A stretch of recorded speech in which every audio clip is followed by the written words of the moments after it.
Muito boa noite, meu amado, muito boa noite.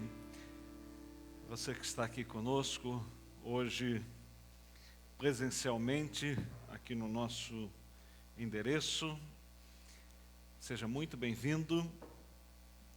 Muito obrigado, nossa equipe de transmissão, ao Rodrigo, ao Rafael, obrigado, nossa equipe aí de apoio, Keno, Cristiano, a Cláudia, obrigado à nossa equipe de louvor, Rafael, Laertes, pastora Kelly. Muito bom estarmos todos juntos aqui nesta noite fria, mas gostosa, né? Uma noite em que Deus está aqui conosco. Nossas orações hoje por todos os funcionários, né, da Cativa, que hoje perderam os seus empregos, que Deus esteja com a família de cada um, que Deus esteja abrindo novamente essa empresa ou abrindo novas portas aqui na nossa cidade. Nós cremos no poder de Deus, nós cremos no milagre sobre a vida de cada um de vocês. Que Deus supra na sua infinita bondade, na sua misericórdia, todas as vossas necessidades.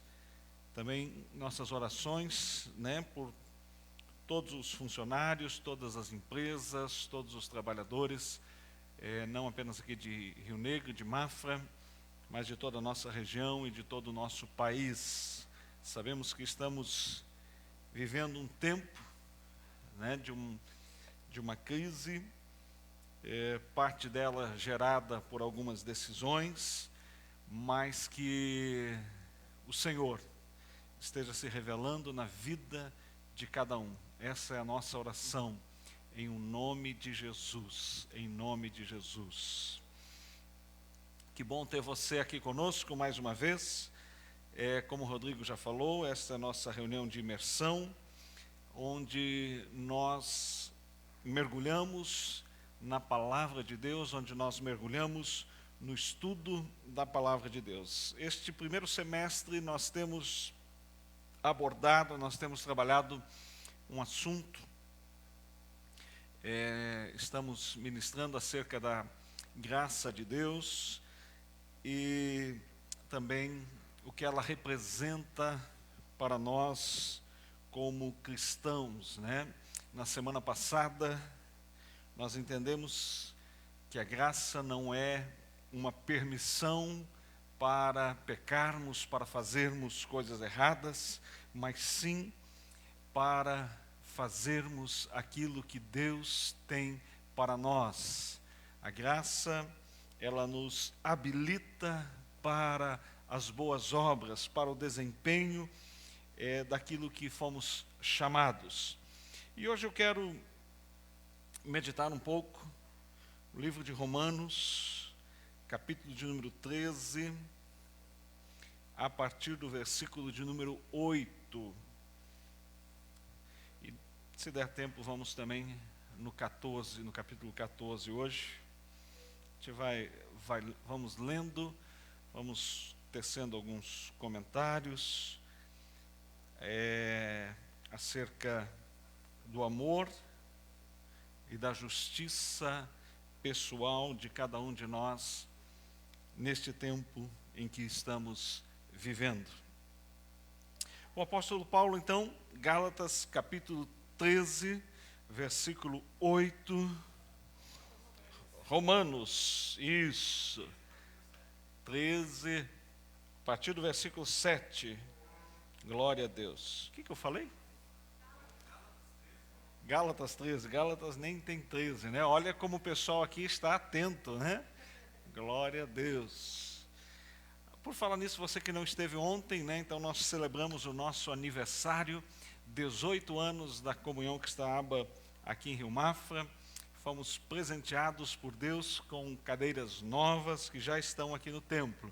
Estão esperando você para vir desfrutar deste aconchego, né, queridos? Então, Romanos capítulo 13, versículo 7. Deem a cada um o que lhe é devido. Se imposto, imposto.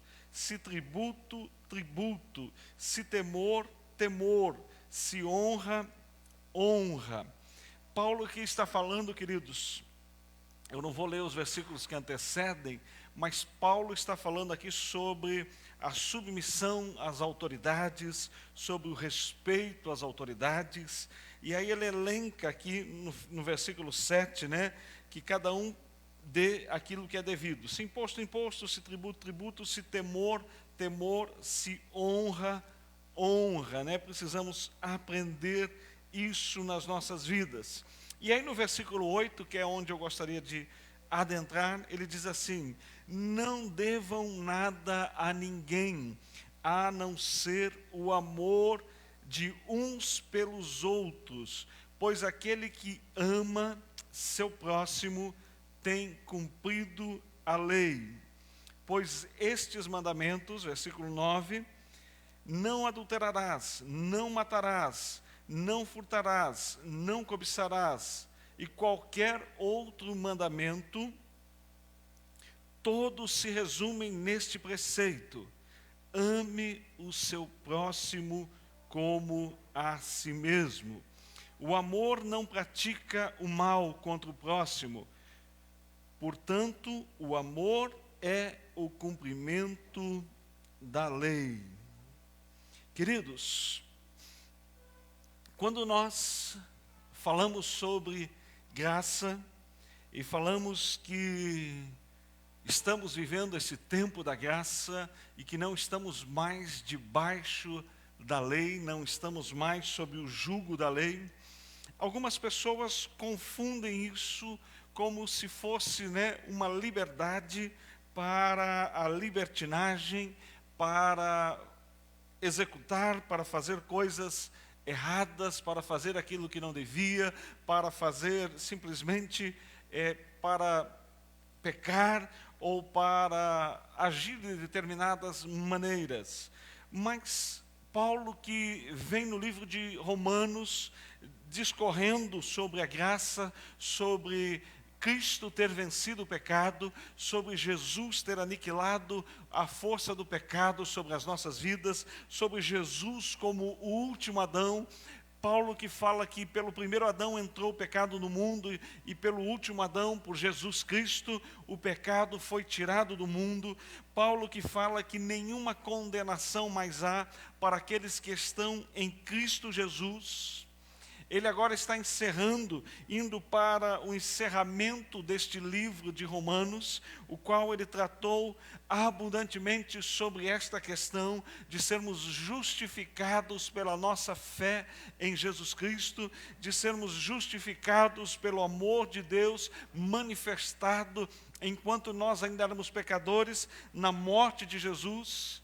E agora ele está encerrando, se aproximando do final do livro de Romanos, e ele então traz o amor como o cumprimento, ou seja, como se você amar, você estará cumprindo a lei.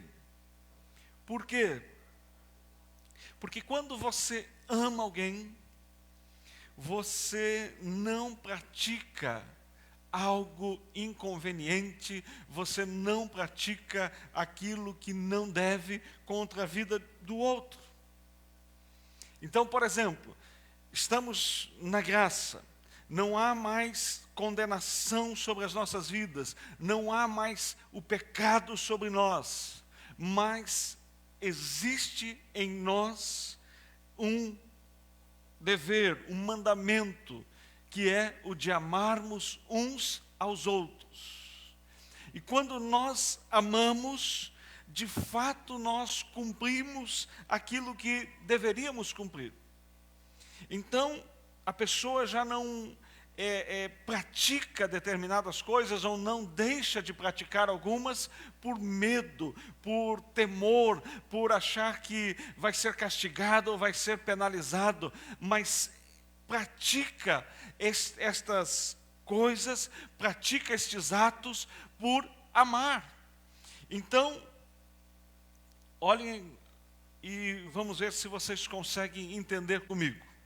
Então imagine o seguinte: o cidadão, ele é casado e, como casado, então, ele não deve adulterar, ele não deve trair a sua esposa, ele não deve fazer determinadas coisas. Agora imagine o seguinte: ele entra nesse tempo da graça e a sua esposa o ama incondicionalmente, assim como Deus nos ama. Agora imagine esse sujeito que é amado pela sua esposa incondicionalmente e ele usa isso para praticar o adultério, para praticar a traição, para praticar coisas que não deveria, só porque a sua esposa o ama incondicionalmente. Imagine agora esse sujeito chegando com os pés todos sujos, enlameado, e entrando dentro da sua casa com os pés sujos, e alguém diz assim: peraí, você está entrando com os pés sujos. A minha esposa me ama, e ela me ama, e ela não está nem aí se eu entro com os pés sujos. Ela continuará me amando da mesma forma. Consegue imaginar um cidadão assim? Consegue imaginar agora este sujeito adulterando e aproveitando do fato da sua esposa lhe amar incondicionalmente e esse amor ser independente daquilo que ele faça, e ele então adulterar e achar que não, a minha esposa, eu posso fazer isso porque ela continua me amando da mesma forma. Imagine esse sujeito praticando coisas que não deveria, com base no amor da sua esposa para com ele. Assim, queridos, somos nós. Deus nos ama incondicionalmente, independente daquilo que nós façamos. Por quê? Porque Ele nos ama em Cristo Jesus. Ele nos ama por aquilo que Jesus fez. Agora imagine você, cristão, achar ou viver na prática do pecado, acreditando que, porque Deus te ama, então, Ele não vai te condenar, Ele não vai fazer nada. Ok, você está na graça. Mas olha o que Paulo fala aqui. Versículo 10. O amor não pratica o mal contra o próximo. O amor não pratica o mal contra o próximo. Versículo 11. Façam isso compreendendo o tempo em que vivemos. Que tempo é esse? O tempo da graça de Deus. Chegou a hora de vocês despertarem do sono, porque agora a nossa salvação está mais próxima do que nós cremos. Por que está mais próximo? Porque Jesus está voltando. Cada vez mais estamos próximos. Se nos tempos de Paulo já estava perto a vinda de Jesus, imagine no nosso tempo agora, queridos. Imagine que tudo aquilo que João viu no livro de Apocalipse, imagine que tudo aquilo que João contemplou no livro de Apocalipse e que para ele era algo inimaginável, para nós hoje é possível. Imagine João vendo lá no livro de Apocalipse que quem não tivesse a marca da besta na sua mão, na sua testa, não poderia comprar. E hoje nós já vemos que essa tecnologia já existe. Nós já vemos muitas e muitas coisas daquilo que estão descritas no livro de Apocalipse se cumprindo. Então, estamos próximos da vinda de Jesus. E Paulo diz: então, acordem. Acordem. Não é tempo de praticarmos coisas erradas, mas é tempo de vivermos aquilo que honra o nosso Pai. Versículo 12. A noite está quase acabando. O dia logo vem, portanto, deixamos de lado as obras das trevas e vistamo-nos da armadura da luz. Que noite é essa? A noite é esse tempo em que nós estamos vivendo. A luz já está chegando. A volta de Jesus já é iminente, portanto, deixemos de lado toda a obra das trevas, deixamos de lado toda a obra contrária à palavra de Deus. Não porque seremos castigados, mas porque recebemos o amor de Deus sobre as nossas vidas. Porque recebemos o amor de Deus sobre nós e porque o amamos, então agimos assim. Olha o versículo 13: comportemo-nos com decência. Comportemo-nos com decência. Lembra do exemplo que eu falei do marido que tem a sua esposa que o ama incondicionalmente? Então isso não é motivo para ele fazer o que ele quer, mas é motivo para, mais do que nunca, comportar-se com decência. Se as pessoas no Antigo Testamento já procuravam agir decentemente por medo daquilo que a lei estava colocando diante deles, quanto mais nós que recebemos a graça infinita de Deus sobre as nossas vidas.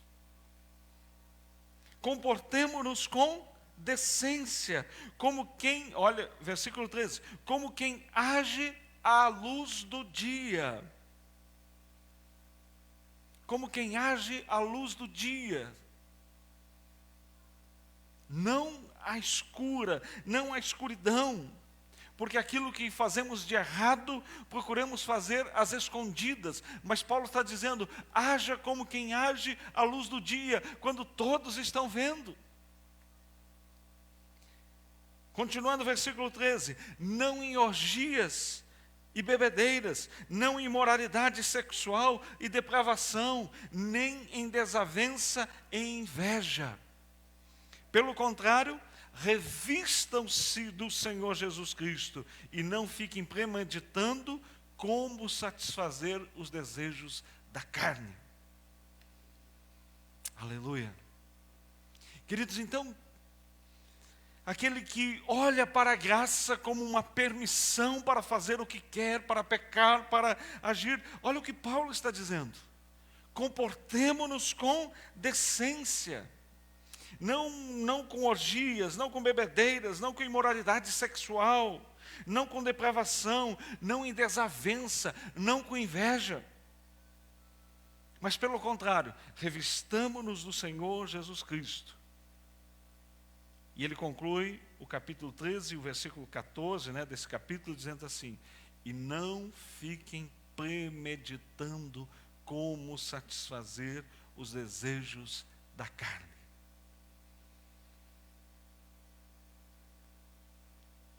Queridos, quando nós entendemos o amor de Deus, quando nós compreendemos o que significa o amor de Deus por nós, quando nós entendemos o que significa o ato, o que significa o quanto custou para que fôssemos alvos desse amor, para que pudéssemos receber esse amor. Quando nós compreendemos isso, quando entendemos o amor de Deus para conosco, queridos, nós procuramos fazer aquilo que agrada a Ele. Amém? É como o marido que entende o amor da sua esposa para com ele. É como a esposa que entende o amor do marido para com ela. E esse marido, essa esposa, ama o seu cônjuge de forma incondicional. Então, este marido, esta esposa, não aproveita esse amor que recebe para fazer aquilo que quer, para premeditar coisas erradas, para premeditar o pecado. Mas ele recebe esse amor e retribui esse amor para com Deus e para com o próximo. O apóstolo João, ele diz que aquele que diz que ama a Deus e não ama seu irmão é mentiroso. Então é impossível eu amar a Deus e não amar as pessoas que foram feitas à imagem e semelhança de Deus, e que esta imagem foi renovada por meio de Cristo Jesus. Então é impossível que eu ame a Deus e não queira conviver com pessoas. É impossível que eu ame a Deus e não consiga tolerar os meus irmãos na fé. E aí vem o capítulo de número 14, que nós já vamos entender o que significa isso. É impossível que nós recebamos o amor de Deus, usufruamos o amor de Deus sobre nós e continuemos insensíveis e vivamos como se estivéssemos ainda no mundo ou na prática do pecado. Então, se de fato recebemos o amor de Deus nas nossas vidas, esse amor, ele nos constrange. Nos constrange de modo a agirmos corretamente e fazer boas obras. E aí, Paulo continua no capítulo 14, fazendo uma junção entre o amor e a justiça. Versículo 1 do capítulo 14, porque às vezes a gente separa por capítulos, mas nós temos que entender que quando Paulo estava escrevendo, ele não estava dividindo por capítulos. Então ele estava numa sequência. 14, versículo 1. Então ele continua, ele diz, olha, não premeditem satisfazer a obra da carne. Não premeditem, não fiquem estudando, não fiquem pensando, puxa, como é que eu posso agir, como é que eu posso pecar, como é que eu posso fazer. Não faça isso. Mas ame. E amar significa o quê? Olha o versículo 1 do capítulo 14. Aceitem o que é fraco na fé. Queridos, deixa eu contar para você uma revelação aqui.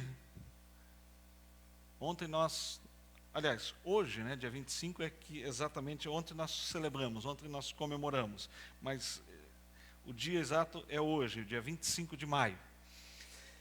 E deixa eu trazer uma revelação para você, de 18 anos como pastor aqui nesta igreja.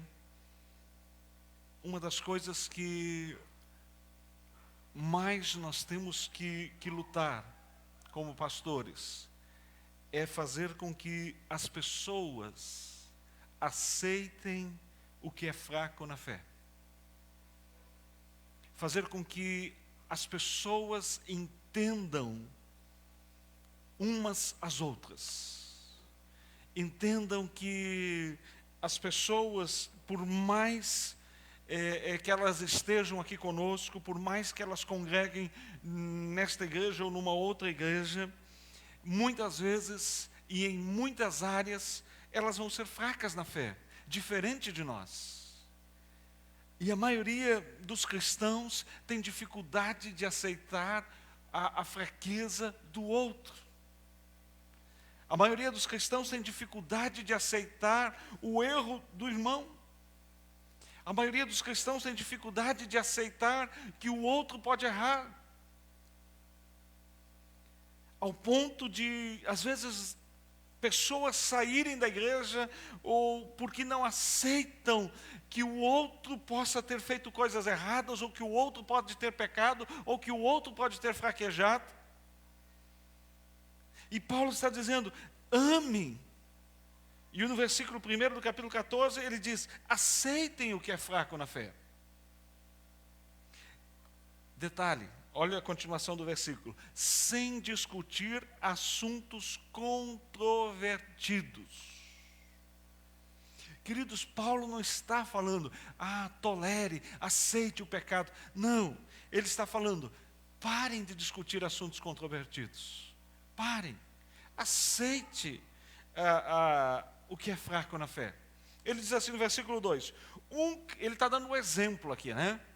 Ele está dando um exemplo. O que é ser fraco na fé? O que é assunto controvertido? Ele diz assim, um crê que pode comer de tudo. Já o outro, cuja fé é fraca, come apenas alimentos vegetais. É Paulo que está dizendo, viu? Está aí, está na tela aí, né, Rodrigo? Está na tela, né? Então, um crê que pode comer tudo. Já o outro, ele diz cuja fé é fraca, come apenas vegetais. No versículo 3, aquele que come tudo não deve desprezar o que não come, e o que não come de tudo não deve condenar aquele que come, pois Deus o aceitou. Então, queridos, isso que Paulo está trazendo é um exemplo de tolerância. Isso que Paulo está dizendo é um exemplo para aquele que se considera forte na fé, de tolerância para com o outro.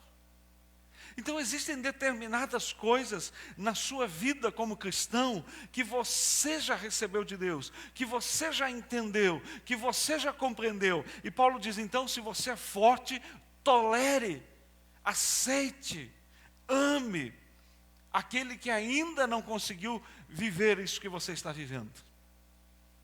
Não o condene. Se você não faz determinadas coisas, não o condene. Não julgue, não acuse, tanto de um lado quanto de outro. Aquele que come de tudo não deve desprezar o que não come. Eu sou mais santo, ou eu já entendi mais, eu já compreendi. E aquele que não come tudo não deve condenar aquele que come. Olha como ele está fazendo isso, por que ele está fazendo aquilo? Querido, ame, tolere. Não estou falando aqui de tolerar o pecado, estou falando de tolerar o irmão. Olha o versículo 4. Quem é você para julgar o servo alheio? Queridos, quantas vezes já nesta caminhada como pastor, chegaram para mim e disseram, pastor, você tem que fazer isso, tem que fazer aquilo, olha lá o que está fazendo, olha aquilo lá.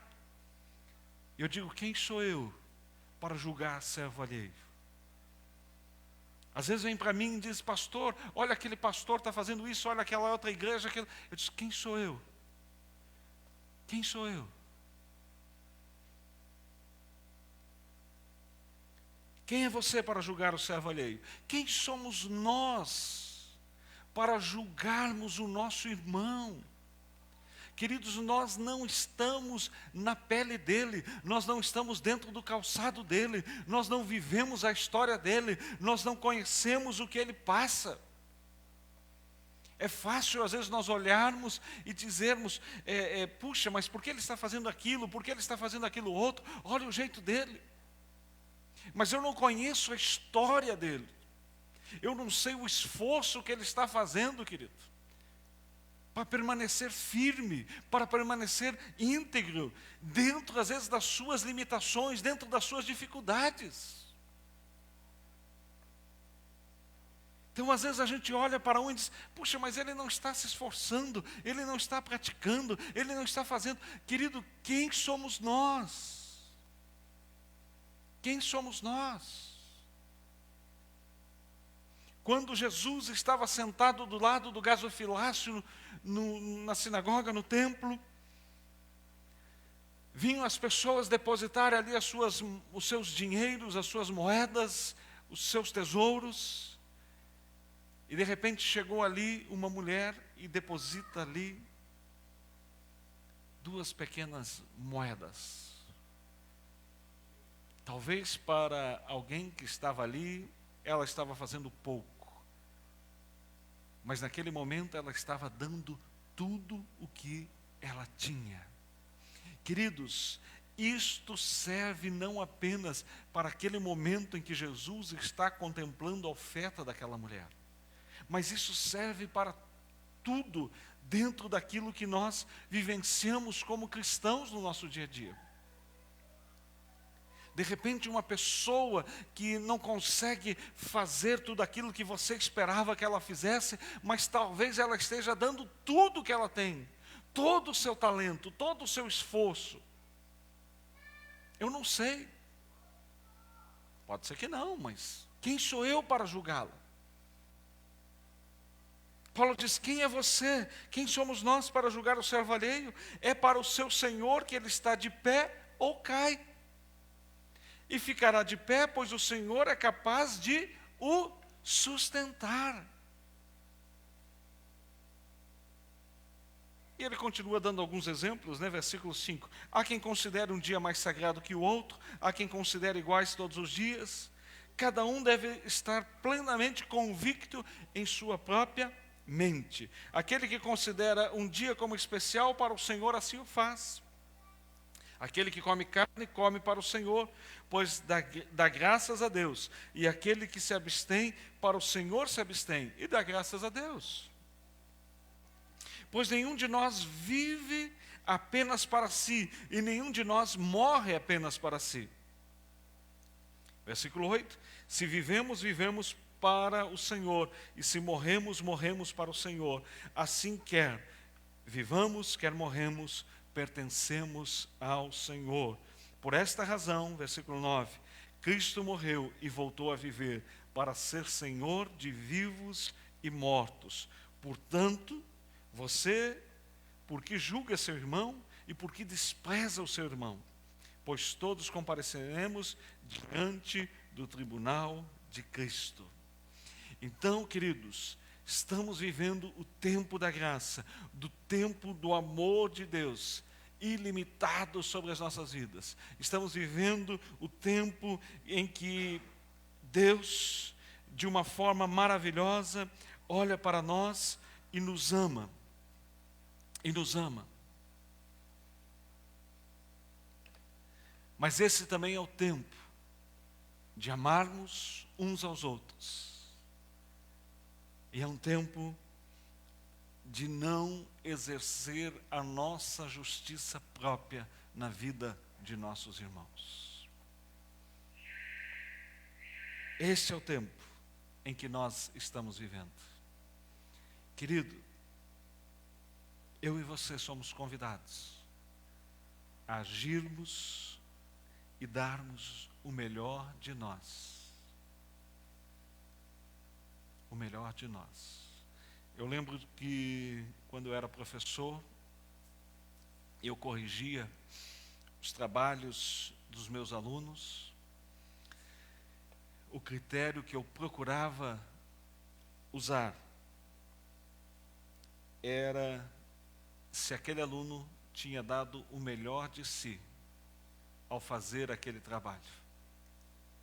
Por exemplo, eu contava histórias e depois eu pedia que esses alunos desenhassem essas histórias como uma forma de fixar na memória deles o princípio daquela história, a moral daquela história. E eu notava o seguinte: alguns alunos tinham muita facilidade em desenhar. Então, ele fazia alguns traços ali, rapidamente, e ficava um desenho maravilhoso. E havia outros que tinham um pouco mais de dificuldade, e tentava e apagava uma vez, e apagava duas vezes, e apagava três vezes, e no final, aquele ser humano que ele desenhou tinha cara de tudo menos de ser humano. Como que eu ia avaliar? Eu procurava avaliar pelo esforço, se aquele aluno que tem facilidade de fazer um desenho rapidamente, deu o melhor de si. E se aquele aluno que de repente não é tão hábil no desenho, se ele também havia dado o melhor de si.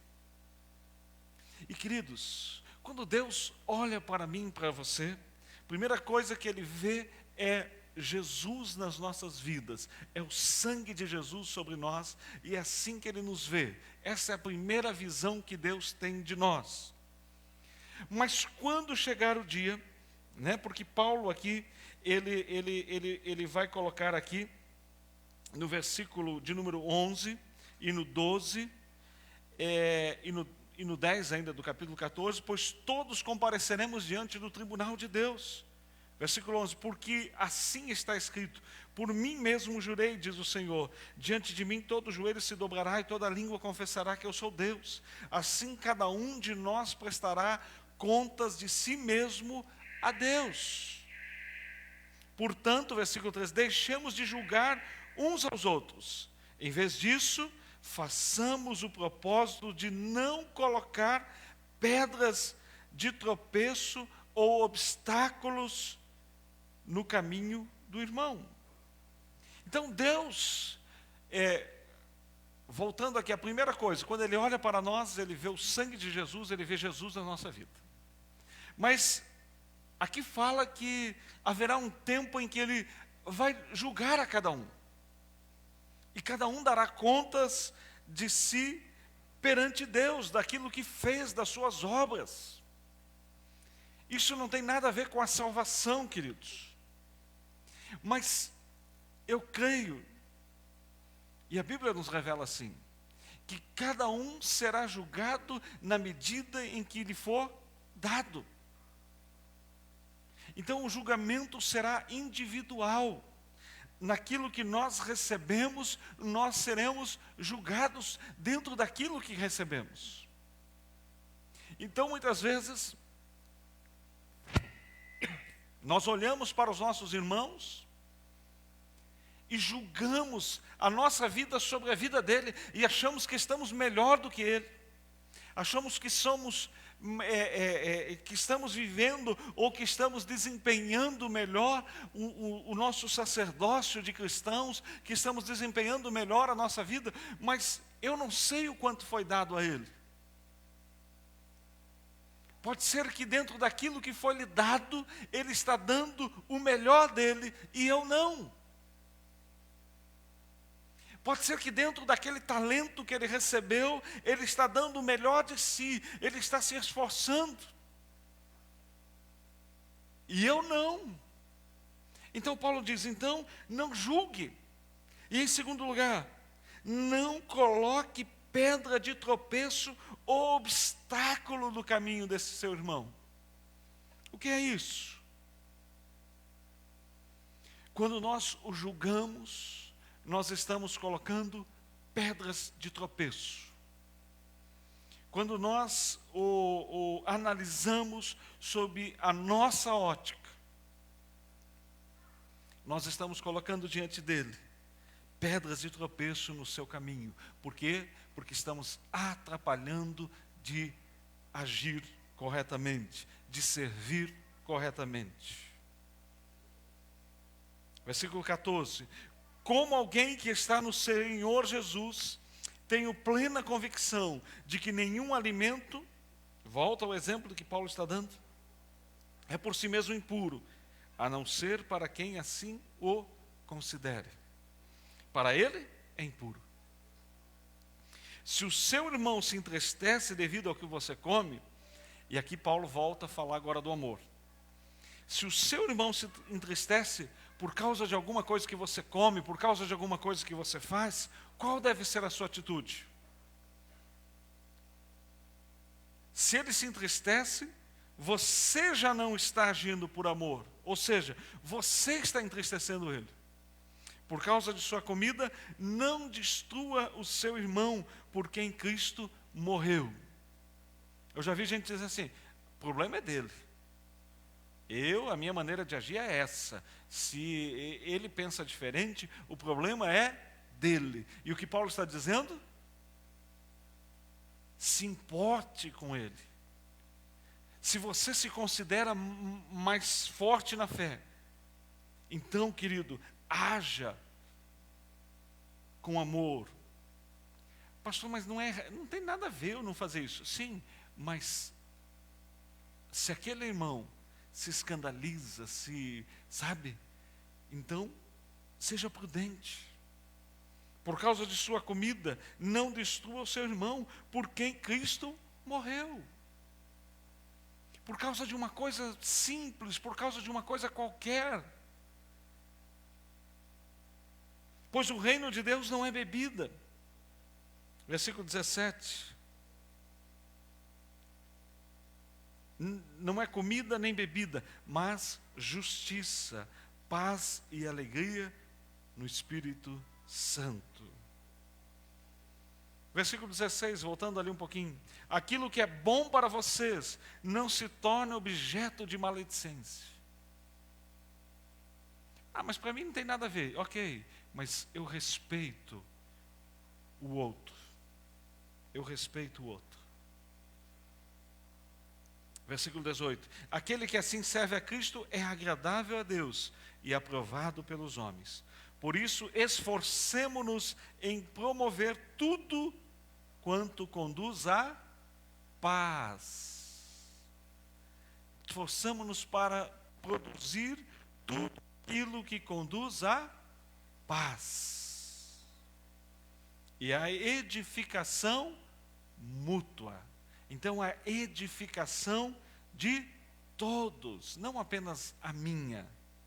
Não destrua a obra de Deus por causa de comida. Todo alimento é puro, mas é errado comer qualquer coisa que faça os outros tropeçar. Lembra do que Paulo diz? Tudo me é lícito, mas nem tudo é me permitido, nem tudo me convém.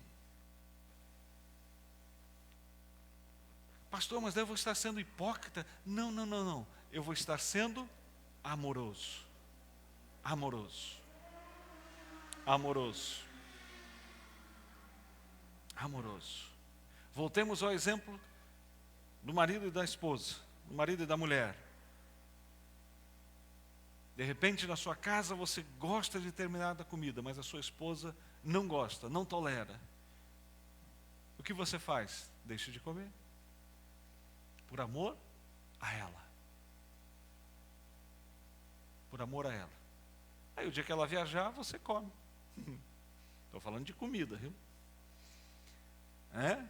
Mas então eu vou estar sendo hipócrita. Não. Você está amando a sua esposa. Você está amando. Você está amando. É melhor não comer carne, nem beber vinho, nem fazer qualquer outra coisa que leve o seu irmão a cair. Assim seja qual for o seu modo de crer a respeito dessas coisas, que isso permaneça entre você e Deus. Feliz é o homem que não se condena naquilo que aprova. O que é isso? Olha o versículo 23. Mas aquele que tem dúvida é condenado se comer, porque não come com fé. E tudo que não provém da fé é pecado. O que isso quer dizer? Se você tem dúvida, pastor, é errado eu fazer isso? Se você tem dúvida, não faça. Porque se você faz com dúvida, no seu coração, será que eu vou desagradar a Deus? E você mesmo assim faz, isso não provém da fé. Então Paulo diz, então não faça. Concluindo, ame e receba o amor de Deus sobre a sua vida. Ame o próximo e não o julgue. Não o julgue. Entenda que ele é diferente de você. Entenda que ele faz coisas diferentes de você. Mas isso não o faz mais agradável a Deus ou menos agradável a Deus. Entenda. Ore uns pelos outros. Mas entenda que, como cristãos, nós somos feitos para boas obras. Como cristãos, nós fomos feitos para amar as pessoas. Pessoas estas que Deus amou e que Deus ama. Imagine você, querido. Você que tem aí o seu filho e você ama o seu filho. Não é assim? Quando alguém chega diante de você e começa a falar mal desse filho teu, qual é a sua sensação?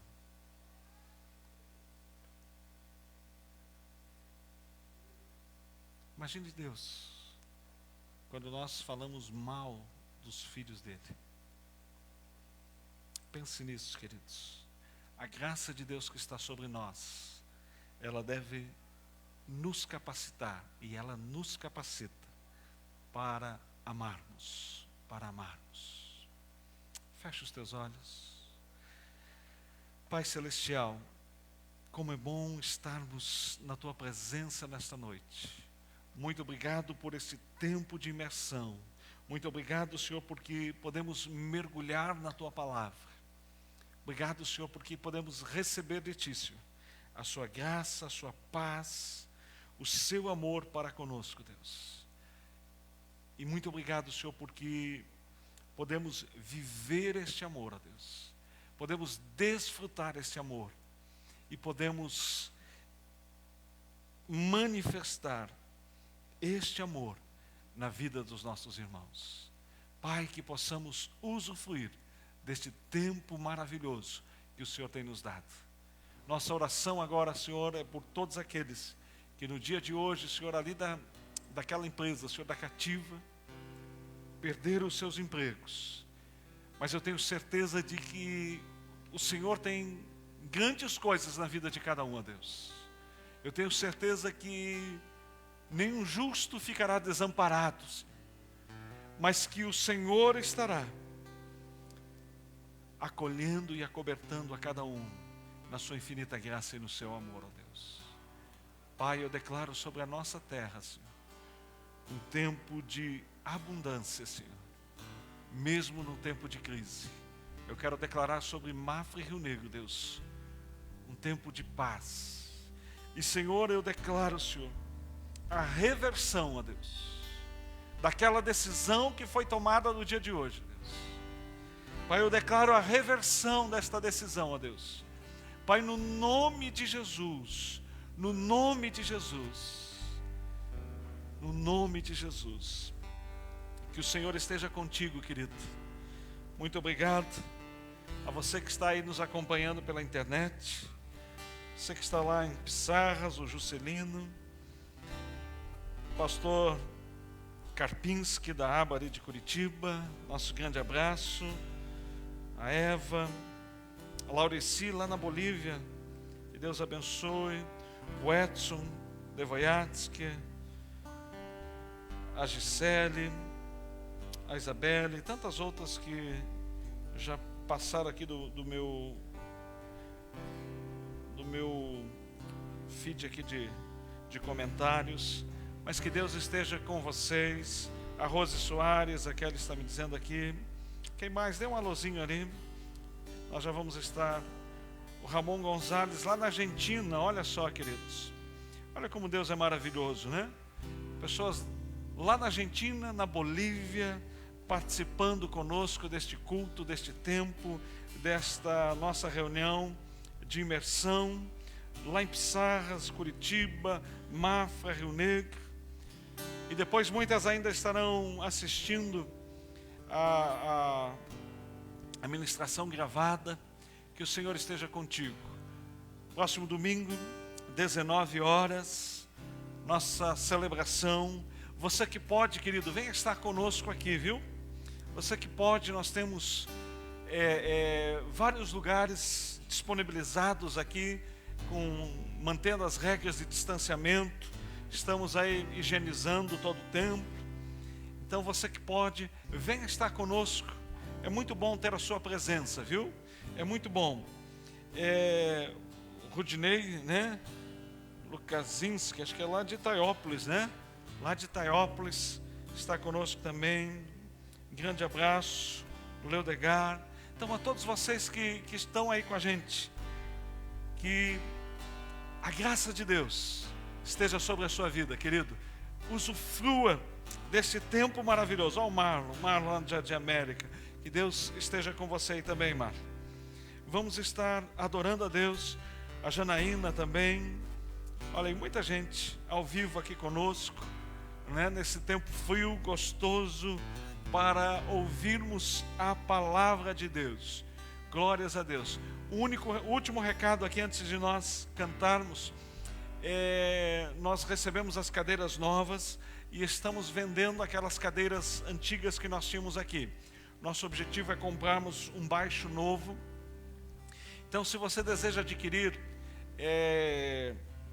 3, 4, 5 cadeiras, acima aí de 4 cadeiras, a gente está fazendo a R$20 cada uma, né? Então, de repente, você tem interesse em ter lá na sua casa, fale comigo, fale com o Rodrigo, fale com o Cristiano aí, ou com outros aqui da igreja, e a gente já, quase que a metade já foi, né? Mas a gente ainda tem um número aí. Então, se você quiser, mande um recado aí para nós, no particular, no privado, e a gente vai estar disponibilizando para você. Cada cadeira daquela aí, por aí, custa em torno aí de 50, 60 reais, e a gente colocou silicone embaixo de todas elas, então, para que elas não escorreguem, e a gente está fazendo aí numa quantidade aí acima de 4 ou 5 a 20 reais. Então, querido, estamos vendendo apenas porque desejamos, então, adquirir um baixo, e estamos com as nossas aqui que chegaram. Então, muito obrigado a você também que está participando desse tempo maravilhoso. Vamos adorar a Deus, vamos celebrar. Domingo que vem, 19 horas, nosso culto de celebração. Você é muito bem-vindo, em nome de Jesus.